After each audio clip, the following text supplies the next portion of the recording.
आज हमारे पास work site पे अच्छी इक्विपमेंट है, ट्रेंड मैन पावर है, सेफ्टी प्रोसीजर्स भी हैं, फिर भी एक्सीडेंट रुकने का नाम नहीं ले रहा है। अगर हमें अपने साइट को सेफ करना है तो ह्यूमन बिहेवियर को समझना पड़ेगा और इसके लिए बिहेवियर बेस्ड सेफ्टी या बिहेवियरल सेफ्टी के बारे में और इसके इम्प्लीमेंटेशन के बारे में हमें एक बार ज़रूर जानना चाहिए। तो आज का हमारा टॉपिक है बिहेवियर बेस्ड सेफ्टी या बिहेवियरल सेफ्टी। तो आइए स्टार्ट करते हैं। बिहेवियर बेस्ड सेफ्टी को बिहेवियरल चेंज प्रोग्राम्स भी कहते हैं और यह कभी कभी बिहेवियरल बेस्ड सेफ्टी मैनेजमेंट भी कहा जाता है और शॉर्ट में इसको BBSM भी कहते हैं या सिंपली में बिहेवियरल सेफ्टी भी कहते हैं। तो आपको कंफ्यूज नहीं होना है और ये सब इसी के नाम है। इसका मेन एम यही होता है कि कोई भी बिहेवियर जो आदमी करता है उसके पीछे क्या कारण है, ताकि उस कारण को पता लगाया जा सके और अपना जो डिजायर्ड बिहेवियर है उसको हम लोग इन्फोर्स कर पाएँ। तो आइए सबसे पहले जानते हैं बिहेवियर होता क्या है। बिहेवियर यानी कि आचरण, हमारा व्यवहार जो हम करते हैं, अपने कामों में दिखाते हैं।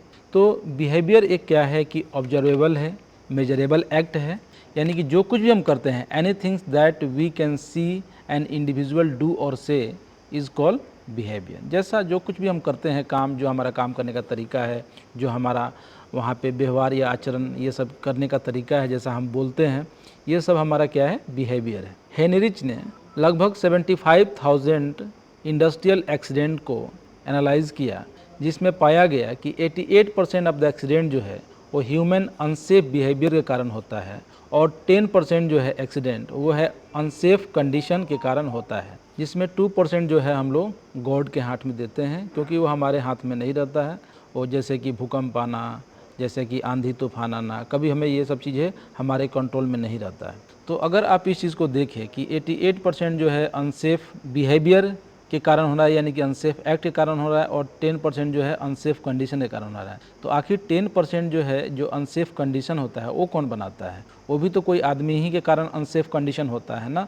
तो आप कह सकते हैं दोनों को अगर इंक्लूड कर दे तो 98% एक्सीडेंट जो है वो ह्यूमन बिहेवियर के कारण होता है। तो अगर हम ह्यूमन बिहेवियर को कंट्रोल करते हैं, यानी कि बिहेवियर बेस्ड सेफ्टी मैनेजमेंट को अगर इम्प्लीमेंट करते हैं, तो हम 98% एक्सीडेंट पे कंट्रोल कर सकते हैं। तो अब बात आती है कि बिहेवियरल चेंज प्रोग्राम को कैसे इम्प्लीमेंट करें, इसके क्या स्टेप हैं। हम लोग तो बिहेवियर बेस्ड सेफ्टी के बारे में जान जाते हैं, लेकिन इसको कैसे इम्प्लीमेंट करें अपने साइटों पे, इसमें थोड़ा कन्फ्यूजन रहता है। तो मैं इसके 6 स्टेप लाया हूँ, जो कि मैंने निबोस डिप्लोमा IDIP के बुक से लिया है और काफ़ी अच्छा कंटेंट होता है उसमें। तो उसमें फर्स्ट स्टेप है वो है identify the specific observable behaviour. सबसे पहले आपको पता करना पड़ेगा कि किस तरह का बिहेवियर आपको इम्प्लीमेंट करना है अपने साइट पे, क्योंकि आपको डिजायर्ड बिहेवियर अगर पता नहीं रहेगा, आप क्या चाहते हो, तब तक हमें क्या करना है, ये कैसे करें, उसको ये पता करना बहुत ही मुश्किल होगा। जैसे कि आपको अपने साइट पे हियरिंग प्रोटेक्शन का यूज बढ़ाना है जहाँ भी हाई नॉइस इन्वायरमेंट है। तो अगर इसको आपको करना है तो हमारा एक डिजायर्ड बिहेवियर सेट हो गया। इसको करने के लिए हम अगले स्टेप में जाएंगे। ऐसे तो हमारे साइट पे बहुत सारे डिजायर्ड बिहेवियर होता है, जैसे कि PPE पहने सब लोग, जो सेफ्टी रूल्स है उसका कंप्लायंस हो, ये सब डिजायर्ड बिहेवियर हैं साइटों पे।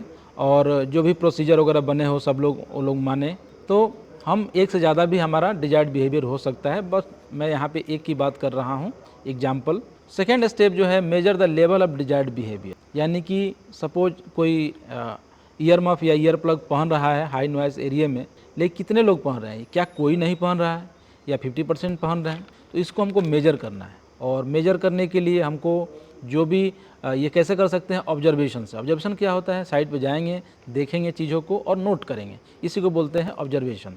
ठीक है, तो ऑब्जर्वेशन के लिए हमें ट्रेंड करना पड़ेगा, ताकि जो है मैन पावर या जिसको भी हम भेजें वो लोग करेंट लेवल का जो सेफ है अनसेफ बिहेवियर है उसको पता कर पाए। और ये कैसे किया जा सकता है, तो ये एक फॉर्मेट है जिसको आप फिल करके पता कर सकते हैं। सपोज आप जाते हैं, इस तरह का आप टास्क लिखते हैं, एक्सपेक्टेड बिहेवियर यहाँ पे लिखते हैं और कितना सेफ़ है कितना अनसेफ है। जैसे लोडिंग पैलेट्स में गए, वहाँ पे लोडर वियर सेफ्टी ग्लव्स, ये इसमें हमने 3 देखा सेफ़ और 1 देखा अनसेफ। इस तरीके से हम लोग जो भी डिजायर्ड बिहेवियर है उसको यहाँ पे काउंटिंग करके और परसेंटेज भी निकाल सकते हैं कि हमारा कंप्लायंस कितना है। जैसे आप देख रहे हैं कि यहाँ पे परसेंटेज 24 अनसेफ है, 75 सेफ है, दोनों को अगर करके इंक्लूड हम चाहें तो परसेंटेज भी निकाल सकते हैं। थर्ड जो स्टेप है कि अगर कोई बिहेवियर वैसा कोई कर रहा है तो उसके पीछे का रीज़न निकालेंगे, है ना। यानी कि रीज़न उसमें क्या क्या निकलेगा, तो आपका निकलेगा एक एंटीसीडेंट्स, है ना, क्यों कर रहे हैं सब, और या उसको एक्टिवेटर भी बोलते हैं, और दूसरा कंसिक्वेंस, यानी कि किस कारण से, क्या उन पे कोई बोलने वाला नहीं है, डांटने वाला नहीं है, कोई फीडबैक देने वाला नहीं है, कोई पनिशमेंट लगाने नहीं है, इसके लिए वो लोग ऐसा कर रहे हैं, तो ये हमें पता करना पड़ेगा। इसके लिए हम लोग ABC मॉडल देखें, ठीक है।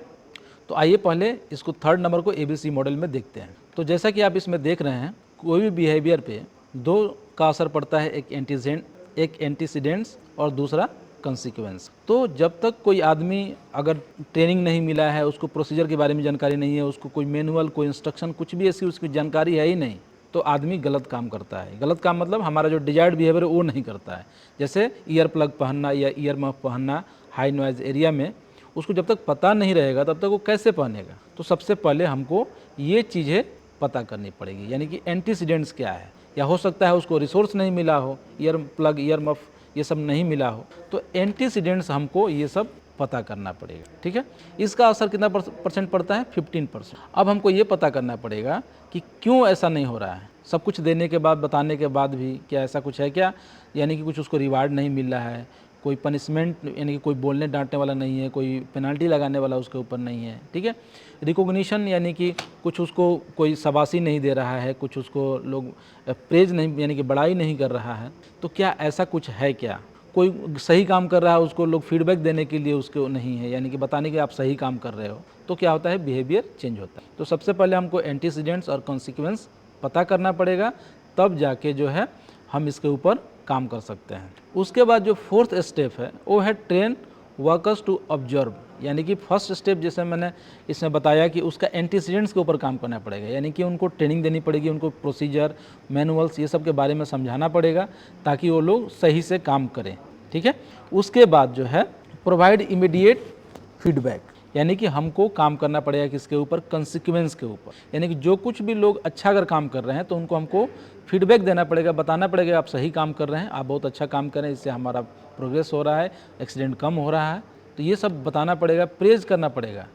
यानी कि ये सब कैसे कर सकते हैं, रिवार्ड, ये सब करके हम लोग उसको कर सकते हैं। कुछ छोटा गिफ्ट दे के भी कर सकते हैं, कुछ उनको प्रमोशन दे के कर सकते हैं उस बेस पे, या जो है हम लोग एक कूपन वाउचर भी दे सकते हैं। बहुत सारी चीज़ें जो कि हम लोग कंसिक्वेंस सेट कर सकते हैं, या पेनाल्टी वगैरह भी लगाते हैं, लेकिन इसका निगेटिव रीइंफोर्समेंट होता है, बट ये भी एक तरह का कंसिक्वेंस सेट ही होता है, तो ये भी हम यहाँ पे कर सकते हैं। अगर कोई आदमी सही काम कर रहा है, अगर आप उसको बताते नहीं कि आप सही काम कर रहे हो, तो आदमी फिर वो पुराने स्थिति में आ जाता है। जैसे कोई आदमी अगर हेलमेट सही से पहन रहा है, अगर आप उसको एक बार बोलते नहीं कि आप तो बहुत अच्छा सेफ्टी कंप्लायंस दे रहे हो, मतलब आप पूरे प्रॉपर PPE पहन रहे हो, तो आदमी समझेगा कि ये चीज़ें सही नहीं है, लोग कोई उसको हर आदमी इग्नोर कर रहा है, कोई कुछ बोल भी नहीं रहा है, तो फिर उसको नहीं पहनेगा। तो ये सब चीज़ें उनको फीडबैक देना पड़ेगा। उसके बाद सबसे जो लास्ट स्टेप है, उसका मतलब ये है कि अगर आप इसको एक बार करते हैं तो इसको आपको कंटिन्यू करना पड़ेगा, यानी कि कोई आदमी अगर सेफ अनसेफ काम कर रहा है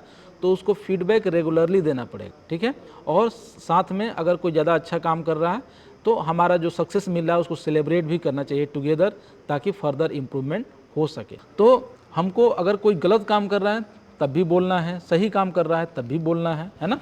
तो ये दोनों चीज़ें अगर हम कर रहे हैं, तो ये चीज़ें कंटिन्यू अगर हम कर रहे हैं, तो हम बिहेवियर को, जो सेफ बिहेवियर है, जो डिजायर्ड बिहेवियर है, उसको रिइंफोर्स कर रहे हैं। तो ये जो है 6 स्टेप है इम्प्लीमेंटेशन का, बिहेवियरल चेंज प्रोग्राम का। तो आई होप जो है आपको ये समझ में आया होगा, और अगर आप इसको अपने साइटों पे इम्प्लीमेंट करते हैं तो रियली में बहुत ही यूज़फुल है, और इससे जो है काफ़ी चेंजेज आएंगे साइट पे, क्योंकि मैंने आपको बता ही दिया कि 98% एक्सीडेंट जो है वो आपको बिहेवियर के कारण होता है, अनसेफ बिहेवियर के कारण। और अगर हम इसको दूर करते हैं तो आने वाले समय में अपने साइटों को हम सेफ कर सकते हैं। तो मैं आशा करता हूं कि मेरे द्वारा दी गई जानकारी आपको पसंद आई होगी। अगर मेरे इस जानकारी से एक भी जान बचती है तो मैं अपने आप को भाग्यशाली समझूंगा, और ऐसे ही आप अपना प्यार बनाए रखिए और हमसे जुड़े रहिए। मिलते हैं ऐसे ही एक नए वीडियो में, तब तक आप अपना ख्याल रखिए। धन्यवाद।